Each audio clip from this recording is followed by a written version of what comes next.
savez, ensemble, on va changer le monde. Et on va faire des choses, de grandes choses, des choses belles, des choses utiles, des choses importantes. Maintenant, je sais que des fois, quand on est ici assis sur une chaise comme ça, on n'a pas toujours le sentiment de changer quelque chose.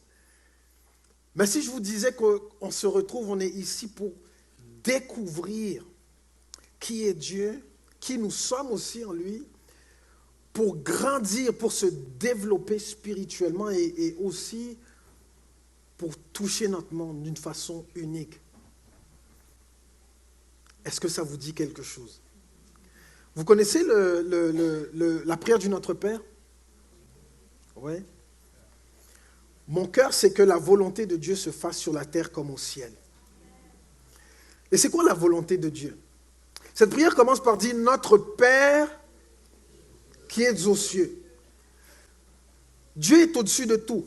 Et il n'y a personne qui ne soit pas sous l'autorité de quelqu'un.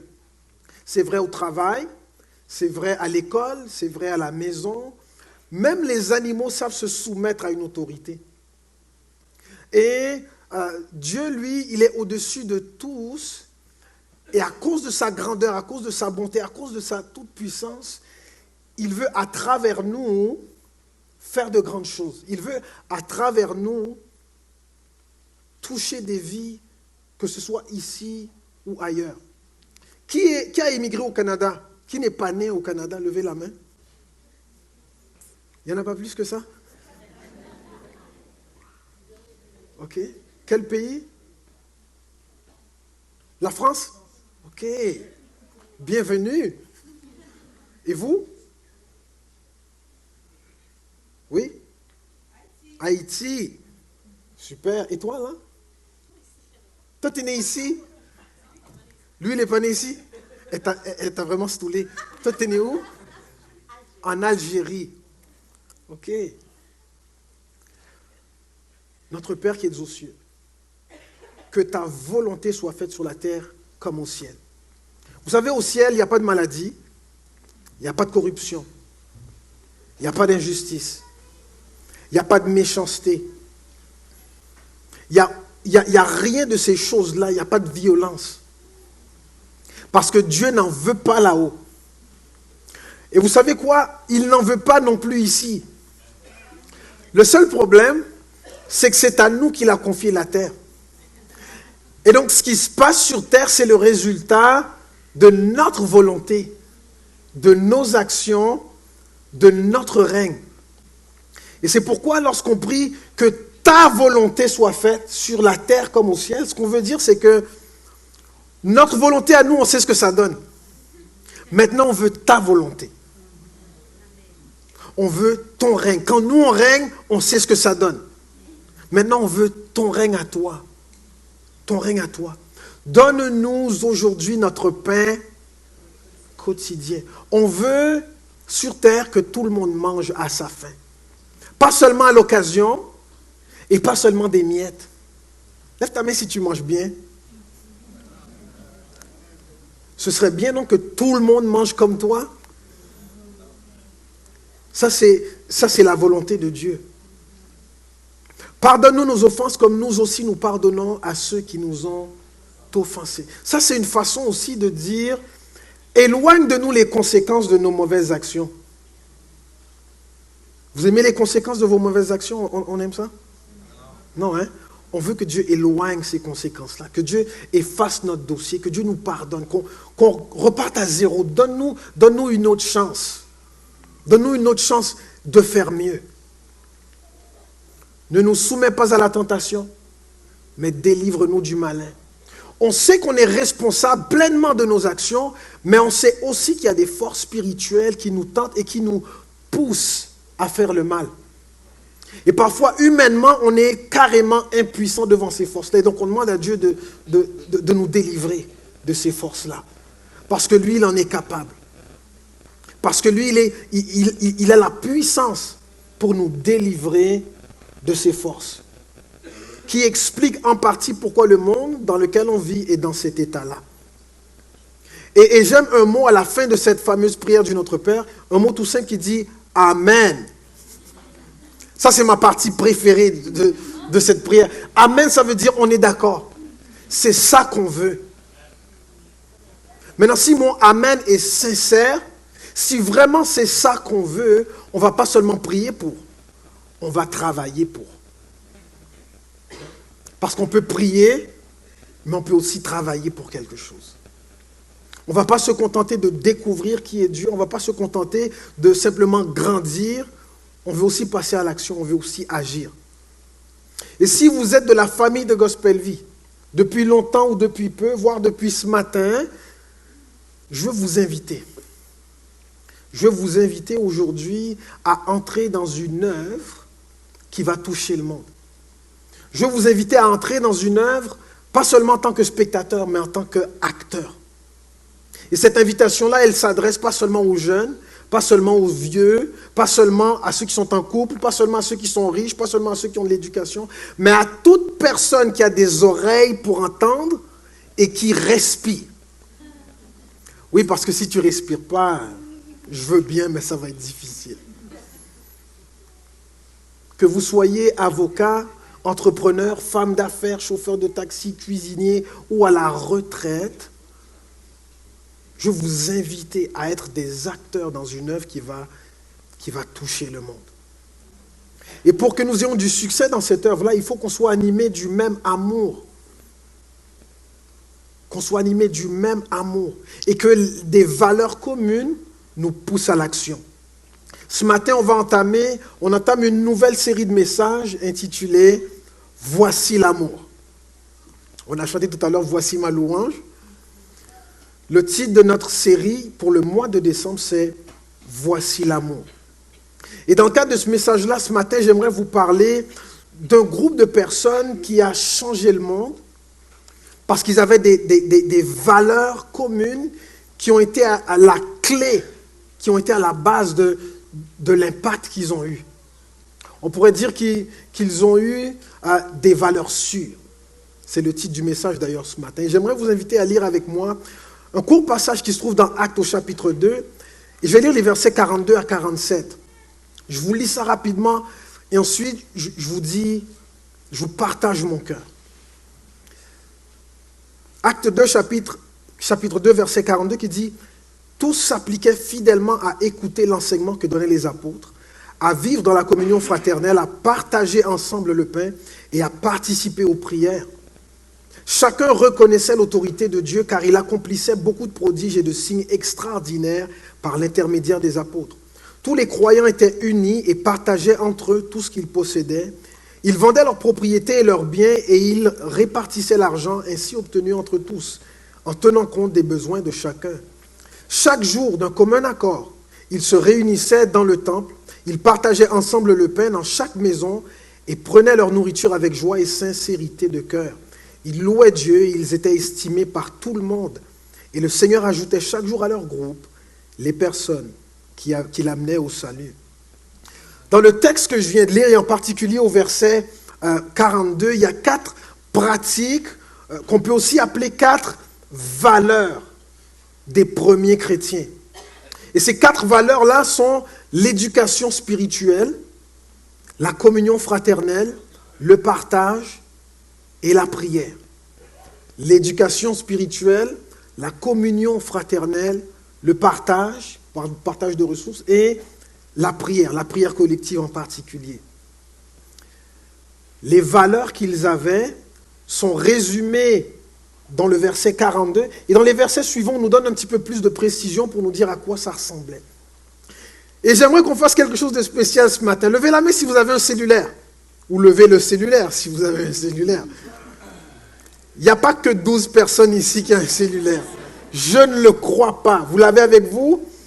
Ok, donc ce matin, pour une des rares fois, je vais vous inviter à utiliser votre cellulaire pendant le message. Ok? Voici ce que vous allez faire. Vous allez vous rendre à l'adresse suivante, meet.ps, meet.ps, /, voici l'amour, en un seul mot. Ok? meet.ps, /, voici l'amour, en un seul mot. D'accord? Et vous allez voir apparaître les 4 valeurs suivantes: l'éducation spirituelle, la communion fraternelle, le partage et la prière. Et vous allez voter pour la valeur qui, pour vous, est la plus importante. C'est bon? Si vous n'avez pas de cellulaire, so bad, so sad. Il y a des rabais là, on est dans la période du Black Friday. Meet.ps, voici l'amour en un mot, et vous allez voir les 4 valeurs suivantes apparaître. L'éducation spirituelle. Non, il ne faut pas prendre des appels. Il faut voter. Voter. OK? Si ton ami t'appelle, tu dis, je suis à l'église, je te rappelle plus tard. OK? L'éducation spirituelle. L'importance de la parole de Dieu.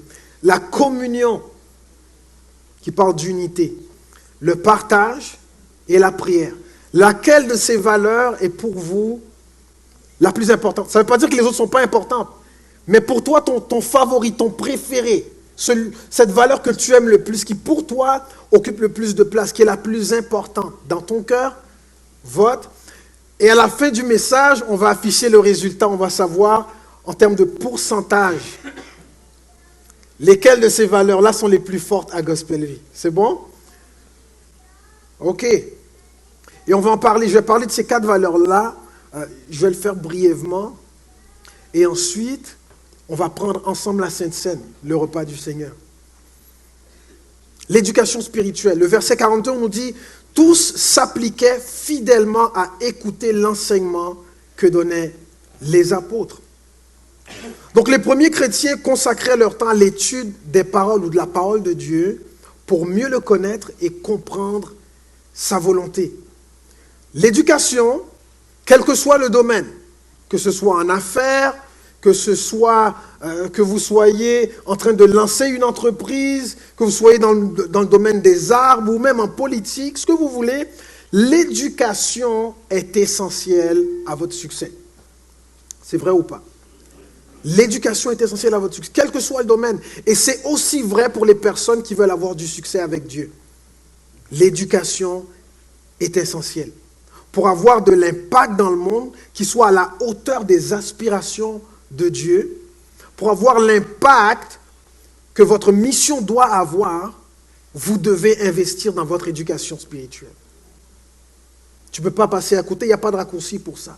Les premiers chrétiens, on nous dit, s'appliquaient fidèlement à écouter les enseignements. Ils voulaient en apprendre autant que possible. Ils voulaient connaître la pensée de Dieu, ils voulaient connaître la volonté de Dieu, ils voulaient connaître le cœur de Dieu. Ils voulaient comprendre, ça marche comment le royaume de Dieu, quels sont les principes du royaume de Dieu que je dois connaître pour avoir du succès dans ma mission. Dans Josué chapitre 1, le verset 8, on nous dit que ce livre de la loi, c'est Dieu qui parle à Josué, que ce livre de la loi ne s'éloigne point de ta bouche, médite-le jour et nuit. C'est alors que tu auras du succès. Et dans la version français courant, c'est formulé comme ça, répète sans cesse les enseignements du livre de la loi et médite-les jour et nuit, de façon à observer tout ce qui est écrit, alors tu mèneras à bien tes projets et ils réussiront. Dieu ne veut pas seulement que j'apprenne des chants. Il veut que je m'outille aussi. Parce que le succès de ma mission en dépend. Je dois apprendre quelque chose. Les parents envoient leurs enfants à l'école parce que tu dois apprendre à lire, tu dois apprendre à compter, tu dois apprendre à réfléchir. Tu dois apprendre à naviguer dans ce monde. Et il y a des choses que tu dois apprendre pour ça. Pour avoir du succès. Quelqu'un a dit, ça coûte cher l'éducation. Qui trouve que ça coûte cher l'éducation? Ok. Imaginez ce que ça peut coûter, l'ignorance. Ça coûte encore plus cher. La valeur de l'éducation, là, on ne peut pas la remplacer. Il n'y a pas de substitut. Il n'y a pas de substitut. Il faut investir. Et parfois, de deux personnes qui sont en train d'écouter le même message, il y en a une qui reçoit des choses de Dieu, il y en a une dans la vie de laquelle Dieu fait tout plein de miracles, et l'autre qui est là comme il ne se passe rien dans sa vie. Au verset 43, on nous dit « Chacun reconnaissait l'autorité de Dieu, car il accomplissait beaucoup de prodiges et des signes extraordinaires. » Tu sais, des fois, quand ton cœur est tellement connecté à Dieu et que tu es tellement réceptif à ce qu'il a à te dire, que ça devient facile pour lui de faire des miracles dans ta vie. Tu peux entendre des personnes parfois qui disent « Ah, ce message-là, il est plate, ça ne m'intéresse pas. » Puis à côté, la personne qui écoute le même message, elle, sa vie est en train de changer. Tu mets 2 semences en terre. Les 2 ont été arrosés par la même pluie. Les 2 ont reçu les mêmes rayons de soleil. Il y en a une qui pousse, qui porte du fruit, qui est tout épanouie, puis l'autre sèche. C'est quoi la différence? Le problème, ce n'est pas la semence. Le problème, ce n'est pas le soleil, ce n'est pas le vent, ce n'est pas la pluie. Le problème, c'est le cœur. Les 2 cœurs ne sont pas disposés de la même façon. On a écouté le même message. Ma vie a été transformée et la vie d'un autre reste comme dans la sécheresse. C'est le cœur qui n'est pas la même, qui n'est pas pareil. Le cœur n'est pas disposé de la même façon. Il s'appliquait fidèlement à écouter l'enseignement. Et parce qu'ils étaient attentifs, ils étaient ouverts, Dieu pouvait faire toutes sortes de miracles. La valeur de l'éducation est essentielle pour le succès d'un groupe. La communion fraternelle. Tous s'appliquaient, au verset 42, à vivre dans la communion fraternelle. Le verset 44 nous donne plus de détails. Tous les croyants étaient unis et partageaient entre eux tout ce qu'ils possédaient. Les premiers chrétiens aimaient passer du temps ensemble et ils développaient des relations fortes, des relations profondes. Ce groupe-là a réussi à changer le monde parce qu'ils vivaient dans la communion fraternelle. Et vous savez, la communion, ça parle d'unité. Ils n'ont pas attendu que l'unité tombe du ciel. Je prie pour qu'on soit unis. Non, je travaille pour qu'on soit unis. Ça demande un effort, une intentionnalité. Ah, mais lui, là-bas, j'aime pas sa face, puis l'autre m'énerve, puis pas envie de les voir. La communion fraternelle, c'est quelque chose auquel on doit travailler. Quand il y a des occasions de se réunir, c'est là qu'on se met à bâtir des relations profondes. Et parce qu'ils avaient des relations profondes, ils surmontaient ensemble toutes sortes d'obstacles. Et s'il y a bien un obstacle qu'on doit apprendre à surmonter ensemble, c'est les obstacles à l'unité. La valeur de la communion est essentielle. C'est grâce à cette valeur-là que tu vas parfois t'empêcher de parler sur le dos de quelqu'un. C'est cette valeur-là qui va te donner la force aussi de pardonner quand quelqu'un t'offense. Parce que ce qui est important pour toi, c'est l'unité, c'est la communion. C'est la communion. On peut parler d'unité autant qu'on veut, si cette valeur-là n'est pas présente dans ton cœur, c'est juste du bruit. Jean au chapitre 13, Jésus qui parle au verset 35, il dit « Si vous vous aimez les uns les autres, alors tous sauront que vous êtes mes disciples. » Il ne dit pas « Si vous chantez bien, puis si vous mettez un gros logo à la vue de tous, on va savoir qui vous êtes. » Non, ce n'est pas ton logo qui t'identifie. Ce n'est pas comment tu chantes qui t'identifie. Ce n'est même pas comment tu danses qui t'identifie. C'est comment on s'aime. La marque d'un chrétien, la marque d'un groupe de personnes qui ont fait une expérience avec Dieu, c'est l'amour. Si l'amour n'y est pas, Dieu n'y est pas non plus. La communion est une valeur essentielle qu'on ne peut pas négliger, on ne peut pas passer à côté. Troisième valeur, le partage. Ici, on parle de partage des ressources. Verset 42, tous s'appliquaient fidèlement à partager ensemble le pain. Et je veux souligner ici qu'ils s'appliquaient fidèlement. Ils étaient intentionnels à partager le pain. Au verset 45, ils vendaient leurs propriétés et leurs biens et ils répartissaient l'argent ainsi obtenu entre tous en tenant compte des besoins de chacun. Bon, ce matin, partez pas d'ici en vous disant, bon, qui veut qu'on vende nos propriétés. Ce n'est pas ça du tout le message. D'accord? Ici, il y a un contexte. Il y a une situation, un contexte de persécution, de grandes difficultés, de grands dangers qui a amené plusieurs chrétiens de cette époque à vendre leurs propriétés pour pouvoir prendre soin de tout le monde. OK? Donc, ils n'ont pas fait ça, ce n'était pas une pratique habituelle. Right? Des fois, il y a des situations de crise, puis les gens se mobilisent, et il y en a qui sont prêts à faire de grands sacrifices pour aider les autres. Ben, c'est ce qui s'est passé ici. Mais ça parle de l'amour qui régnait au milieu d'eux. Le partage. Et le partage du pain ici, ce n'est que le début. Mais Dieu nous appelle à partager nos vies, à avoir le cœur suffisamment ouvert à l'autre pour vouloir prendre soin des gens qui nous entourent. Et pas seulement prier avec eux ou leur dire que le Seigneur te bénisse. La valeur du partage ici était très forte. La semaine dernière, René Arthur a fait une annonce sur Gospel Compassion. Ce service-là de l'Église qui nous permet d'aider plusieurs personnes. Et si vous allez sur le site de l'Église, vous pouvez vous inscrire non seulement pour recevoir de l'aide, mais vous pouvez aussi vous inscrire pour donner de l'aide. Ici, c'est la valeur du partage qui est mise de l'avant. On a fait tout à l'heure cette annonce sur le spectacle de Noël. Pourquoi est-ce qu'on fait ça? Parce qu'il y a une valeur qui nous pousse. On veut partager la bénédiction qu'on a reçue avec les gens de la communauté.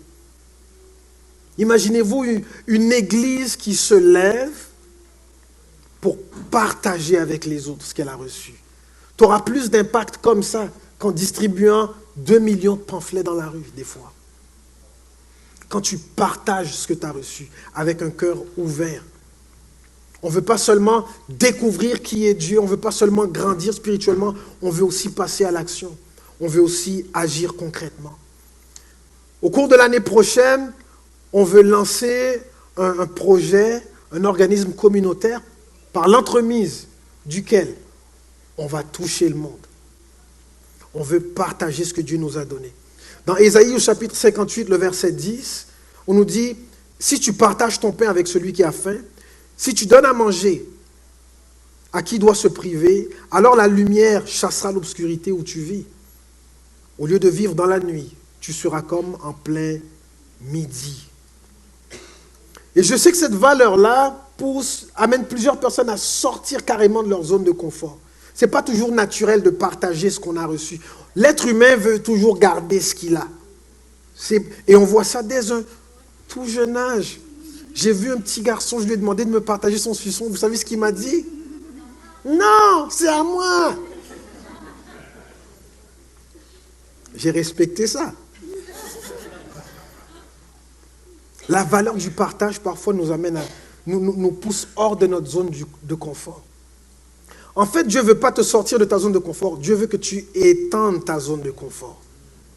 Pour que tu sois confortable là où tu es, mais que tu sois confortable plus loin aussi. Parce que c'est comme ça qu'il étend tes frontières. C'est comme ça qu'il te donne plus d'opportunités. Parce qu'à travers toi, Dieu veut faire du bien. Parfois, on prie que Dieu bénisse d'autres, que Dieu donne à d'autres des choses que nous, on a reçues. Et on peut presque entendre le Seigneur dire, oui, mais donne-y. Tu l'as. Non, Seigneur, on veut que toi, tu le fasses. Donne du pain à eux là-bas. Mais il y a du pain chez toi. Tu as même du pain qui pourrit chez toi. Donne-y. Non, Seigneur, toi, tu es tout puissant. Fais apparaître du pain là-bas. Laisse mon pain pourrir en paix. Si on prenait soin les uns des autres, comme Dieu nous appelle à prendre soin les uns des autres, vous savez, il y a des sujets de prière qui s'annuleraient d'emblée. Pourquoi?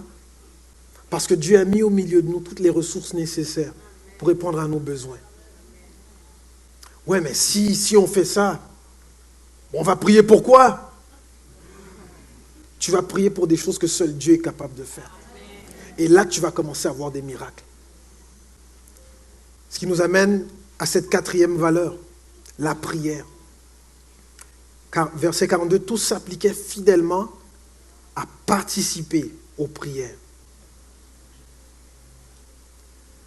Ils priaient ensemble avec ferveur et expérimentaient la puissance de Dieu. Vous savez, une église qui néglige la prière, c'est une église qui est sans puissance. On peut faire beaucoup de choses sans prier, mais c'est impossible de réussir la mission que Dieu nous donne sans la prière. Ça, c'est impossible.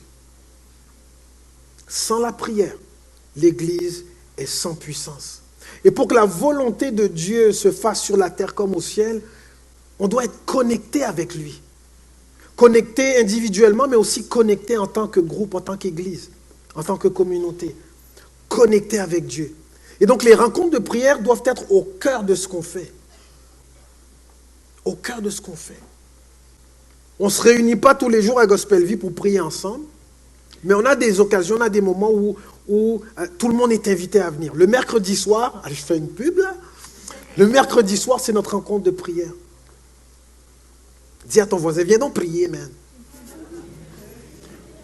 Parce qu'on veut, on veut ensemble vivre des choses.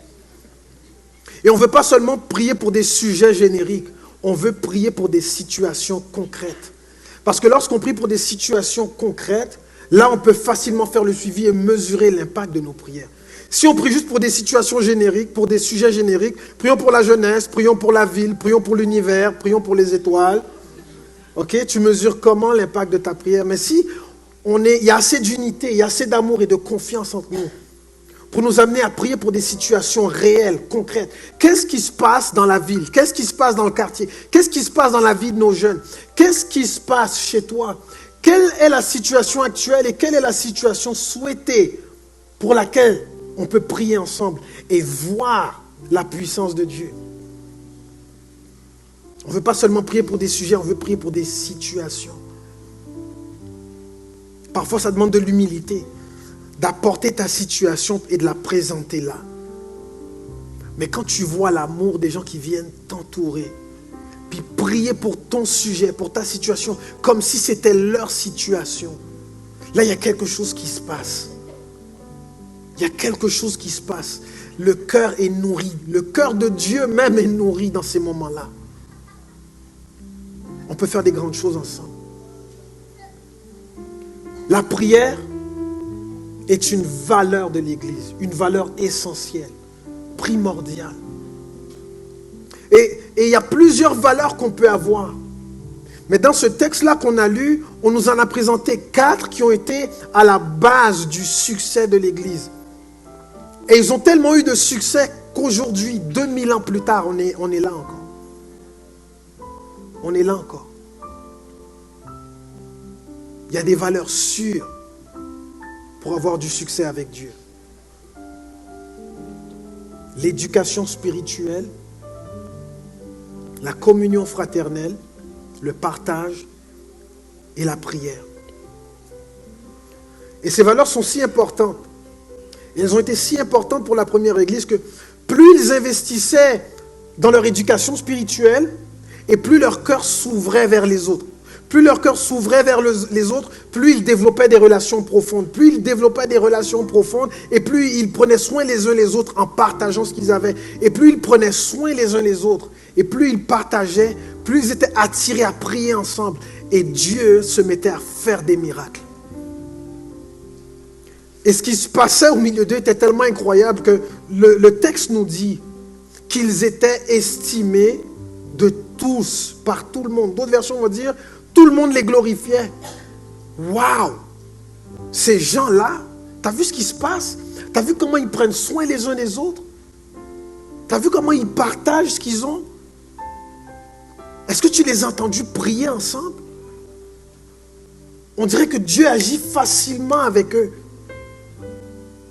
Parce qu'ils ont des valeurs sûres qui garantissent leur succès. Ce qu'eux, ils ont, c'est ce qu'on veut. On dirait qu'avec ce groupe de personnes-là, Dieu peut réellement faire en sorte que sa volonté soit faite sur la terre comme au ciel. Comme au ciel. Moi, je ne me lève pas tous les matins juste pour dire à Dieu merci. Je me lève tous les matins parce que je veux pouvoir dire merci non seulement pour ma vie, mais pour la vie d'une multitude qu'il va toucher à travers nous. Et je veux inviter chacun ce matin à entrer dans une œuvre, pas en tant que spectateur, mais comme acteur, à entrer dans une œuvre qui va toucher le monde. Et pour ça, il faut qu'on soit animé du même amour et qu'on partage des valeurs sûres qui vont nous pousser à l'action. Les chaises sont confortables, hein, à Gospel Vie. C'est encore mieux quand on bouge pour Dieu. Est-ce qu'on peut se lever, s'il vous plaît? Dans une minute, je vais inviter Pasteur Boris qui va conduire le temps de la Sainte Seine. Juste avant, j'aimerais demander à la technique de nous montrer les résultats du vote. Est-ce qu'on a des résultats? Ah. Donc, éducation spirituelle, 46%, communion fraternelle, 33%, partage, 15%, la prière, 12%.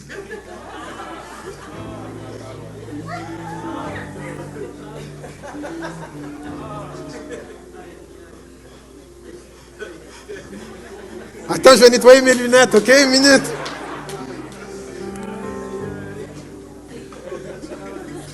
Donc, si je comprends bien, Gospel Vie, tout le monde lit sa Bible, mais il n'y a personne qui prie? Ok. Ah, quelqu'un vient de voter, c'est qui ça?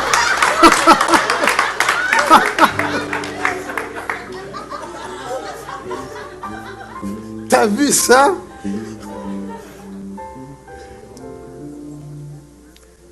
Je suis béni et honoré de faire partie de cette famille. Hey! Il y a des gens qui se réveillent là, on dirait là. Ça veut dire que je vous attends tous mercredi soir à 19h. On va prier, mes amis. Ok?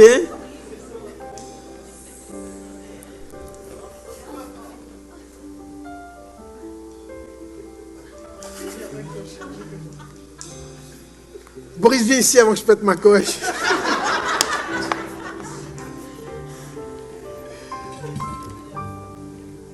Je vais laisser Pasteur Boris conduire maintenant dans la Sainte Seine et nous conduire aussi dans la prière.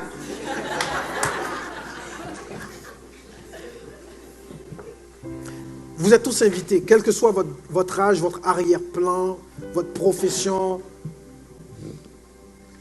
On veut faire de grandes choses ensemble, des choses belles, utiles, importantes, des choses qui vont changer le monde. Et le potentiel est là, et les promesses de Dieu sont là, et Dieu est là. Ok? Peu importe ce que ça a donné là, comme résultat, il y a tellement de possibilités, des choses qu'on peut développer ensemble. Et donc je bénis cette église et je demande ce matin au Saint-Esprit de planter ces valeurs-là dans nos cœurs pour qu'on ait autant de succès que les premiers chrétiens.